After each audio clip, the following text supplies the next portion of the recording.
আসসালামু আলাইকুম সম্মানিত দর্শক শ্রোতা, শিকদার এমএন এগ্রো পক্ষ থেকে আপনাদেরকে জানাই আন্তরিক অভিনন্দন ও শুভেচ্ছা। সম্মানিত দর্শক শ্রোতা, আজকে আমরা এসেছি ফিট অ্যান্ড ফ্রেশ এগ্রো একটা প্রতিষ্ঠানে, যেখানে মাশাআল্লাহ খুব বিশাল আকারে একটা ছাগলের ফার্ম আছে। এই ফার্মে আমরা আজকে আপনাদেরকে দেখাবো এই 2024 ঈদুল আজহা উপলক্ষে যে ছাগলগুলো তারা প্রস্তুত করেছেন। ভিডিও শুরুতেই আপনারা দেখতে পাচ্ছেন আমাদের এখানে তারা যে ফিট অ্যান্ড ফ্রেশ এগ্রো যে প্রতিষ্ঠান, এই সিরিয়ালি যে ছাগলগুলো আপনারা দেখতে পাচ্ছেন, এই ছাগলগুলো তারা 2024-এ ঈদুল আজহা উপলক্ষে প্রস্তুত করেছেন। এই ছাগলগুলা যিনি বা যারা লালন পালন করেছেন তাদের সম্পর্কে আপনাদেরকে পরিচয় করে দিচ্ছি। মুরব্বি আসেন। আসসালামু আলাইকুম, ভালো আছেন? জি আলহামদুলিল্লাহ। আপনি ছাগল লালন পালন করেন না? জি আরেকজন আপনার সাথে জানা, আরেকজন কি আছে? আমার সাথে আরেকটা ছেলে আছে মনসুর আহমেদ। মনসুর আছে না? মনসুর আসো আসো। আসলাম, এই হচ্ছে মনসুর, এই হচ্ছে ফিট অ্যান্ড ফ্রেশ এগ্রো প্রতিষ্ঠানে এই দুজন লোক। এই আমাদের এখানে ফিট অ্যান্ড ফ্রেশে যে প্রতিষ্ঠান, এই প্রতিষ্ঠানের মধ্যে প্রায় 500-র কাছাকাছি বাচ্চা থেকে বড় পর্যন্ত ছাগল আছে। এই ছাগলগুলো তারা দুজন খুব সততা এবং পরিশ্রমের সাথে তারা দেখভাল করেন এবং তারা খুব সুন্দরভাবে কাজকর্ম করেন, ছাগলগুলোকে লালন পালন করেছেন। তারা দীর্ঘদিন যাবত এখানে কাজ করতেছেন এবং আমাদের এই ফিট অ্যান্ড ফ্রেশ এগ্রো প্রতিষ্ঠান কিন্তু যে ছাগলগুলো ঈদুল আজহা উপলক্ষে রেডি করেছেন, তারা কিন্তু একটি ছাগলও হাট বা বাইরে কোনো বিভিন্ন স্থান থেকে সংরক্ষণ করেনি।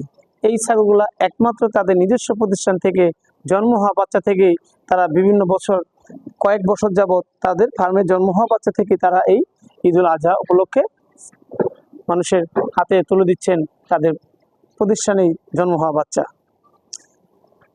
আমরা বিভিন্ন ভিডিওতে দেখেছি বা আমরা বাস্তবে দেখেছি, ফিট অ্যান্ড ফ্রেশ বলতেই প্রাকৃতিক এবং সুজলা সুফলা সুন্দর পরিবেশ তাদের এই প্রতিষ্ঠানে। তারা সম্পূর্ণ প্রাকৃতিকভাবেই ছাগল, ভেড়া, দুম্বা, গরু, ছাগল ইত্যাদি লালন পালন করেন। তো চলুন আমরা দেখতেছি তারা কোন ধরনের এবং কি কি জাত ছাগল লালন পালন করতেছেন। আপনাদের এখানে কি কি জাতের ছাগল আছে? এটা হলো হামসা। আচ্ছা আচ্ছা, এটা হলো বোয়ার। এটা হচ্ছে বোয়ার না? আর এটা হচ্ছে হানসা। আচ্ছা, আর এটা এটা এটা কি? এটা সানিন গড। এটা সানিন। এটা হচ্ছে সানিন না? আচ্ছা আচ্ছা আচ্ছা। আর আর কি আছে আপনাদের? বোয়ার। আর আছে বিটেল আছে। আচ্ছা, বিটেল না? এটা বিটেল। আচ্ছা আচ্ছা। এই এই মাশাআল্লাহ, এই একটা ছাগল দেখতে পাচ্ছি মুরব্বি, এটা কি ছাগল মুরব্বি? African Boer. এটা হচ্ছে কি? আফ্রিকান। এটা হচ্ছে, সম্মানিত বন্ধুগণ, আপনারা দেখতে পাচ্ছেন খুব বিশাল একটা গঠনের একটা ছাগল। মাশাআল্লাহ, দেখতে খুব সুন্দর এবং খুব হৃষ্টপুষ্ট এবং সুস্বাস্থ্যের অধিকারী যে ছাগলটা। এটা হচ্ছে কি কি জাত বলেন মুরব্বি? African Boer. আফ্রিকান বোয়ার না? আচ্ছা আচ্ছা আচ্ছা। এই আপনারা সম্মানিত বন্ধুগণ, আপনারা দেখতে পাচ্ছেন যে আফ্রিকান বোয়ার। আচ্ছা, আমরা আরো দেখতে পাচ্ছি, এটা কি? এটা কি মুরব্বি? এটা এটা এটা এটা কি জাত? এটাও আফ্রিকান বোয়ার। এইটা আফ্রিকান বোয়ার না? মাশাআল্লাহ মাশাআল্লাহ মাশাআল্লাহ। আচ্ছা, ওই যে ওই একটা আমরা কিন্তু ছাগল, এটাও তো আফ্রিকান বোয়ার না? আচ্ছা, আর ওইটা কি যেন বলেন? ওই মাশাআল্লাহ। সম্মানিত বন্ধুগণ, আপনারা দেখতে পাচ্ছেন যে এই দেখেন একটা বিশাল সিংহের অধিকারী, দেখতে খুবই মায়াবী।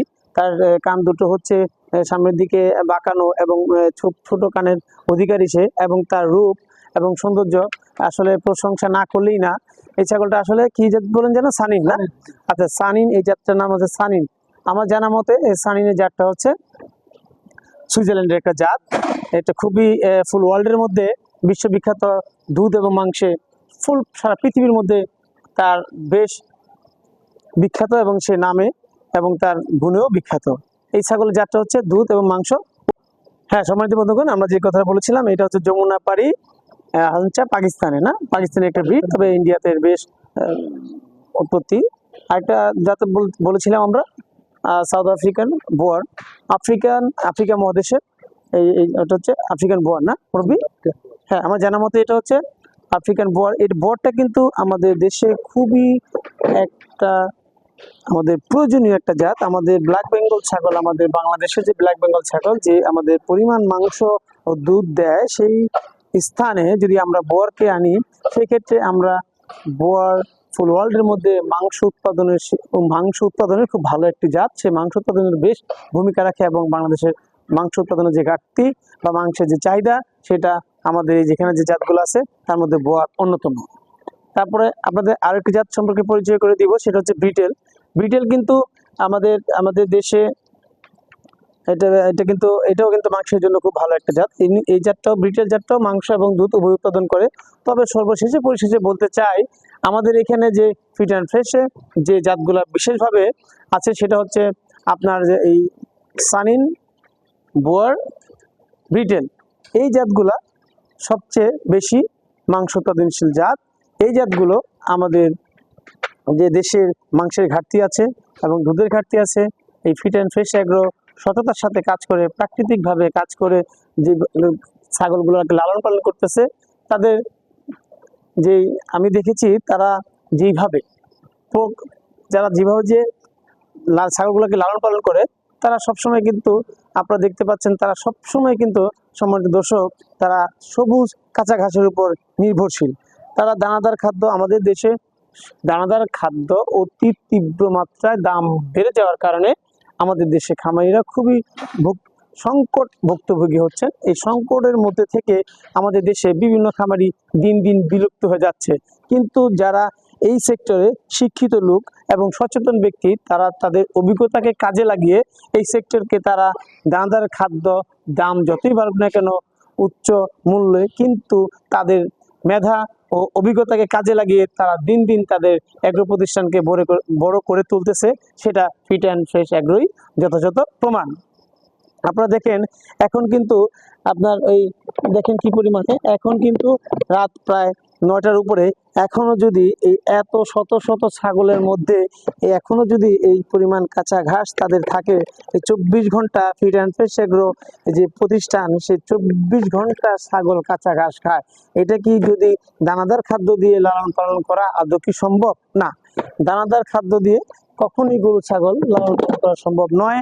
একমাত্র কাঁচা ঘাস দিয়ে এই খামার গড়ে তোলা সম্ভব। সেক্ষেত্রে আমাদের কাঁচা ঘাস যোগান দিতে আমাদের দেশের জমির সংকট খুব কম। এই সংকট জমির মধ্যে আমাদের এই সংকট জমির মধ্যেই কিন্তু আমাদেরকে বিদেশি উন্নত জাতের ঘাস চাষ করে আমাদের গবাদি পশুর চাহিদা পূরণ করে তাদের দৈনন্দিন যে পরিমাণ ঘাসের যোগান দেওয়া উচিত, একমাত্র সেই যোগান দেওয়া সম্ভব আমাদের অল্প জায়গাতেও। সেটা হচ্ছে আমাদের বিদেশি উন্নত জাতের ঘাস। এই বিদেশি উন্নত জাতের ঘাসের মধ্যে আছে Pakchong, Napier, smart Napier, German, নতুন করে একটা ঘাস এসেছে সেটা হচ্ছে গুয়েতেমালা। তবে ছাগল ভেড়া এর জন্য আমি বিশেষ সর্বোচ্চ সাপোর্ট দিচ্ছি হচ্ছে আমাদের যে ইন্দোনেশিয়ার স্মার্ট নেপিয়ার ঘাস। এই ইন্দোনেশিয়ার স্মার্ট নেপিয়ার